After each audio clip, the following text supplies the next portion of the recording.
इकरार, तुम्हें अंदाजा भी है रूबी किस कदर डरी हुई है तुमसे। बंद करो अपनी ये ड्रामेबाजी।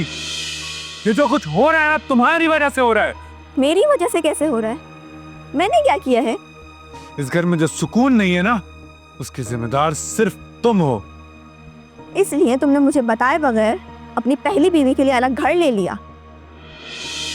तो फिर मैं तुम्हें दूसरा घर लेने की वजह भी बताता हूँ, क्योंकि मैंने तुमसे अलग रहने का फैसला कर लिया है। अब मैं मजीद तुम्हें बर्दाश्त नहीं कर सकता।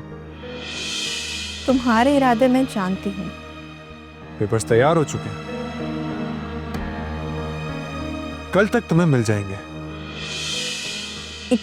इकरार, तुम जानते हो तुम क्या बात कर रहे हो? मेरे ही घर में खड़े होकर मुझे धमकियां दे रहे हो। इसीलिए तो मैंने दूसरे घर का इंतजाम किया है, क्योंकि ये घर तो तुम्हारा है। मैं अपनी बीवी के साथ दूसरे घर में रहूंगा, क्योंकि कल से तो तुम मेरी तरफ से आजाद हो। आखिर तुमने अपनी औकात दिखा ही दी इकरार। मैंने रवैया बेहतर किया अपना, रूबी को इस घर में लेकर आई सिर्फ तुम्हारे सुकून के लिए। और तुम मुझे ही छोड़ रहे हो।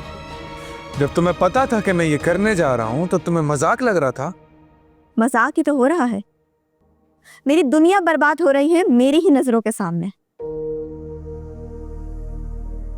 जब मैंने अच्छा बनने का फैसला किया तो तुम मुझे ये सिला दे रहे हो।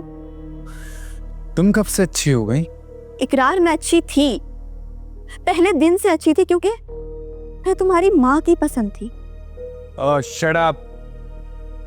तुमने उन्हें वर्गलाया था और अब तुम रूबी को वर्गला के यहाँ लेके आई हो।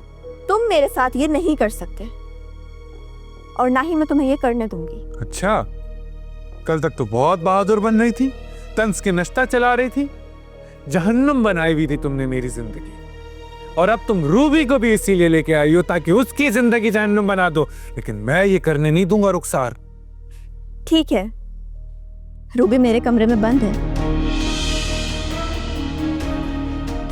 अगर हिम्मत है तो ले जाकर देख लो, अगर जाती है तुम्हारे साथ।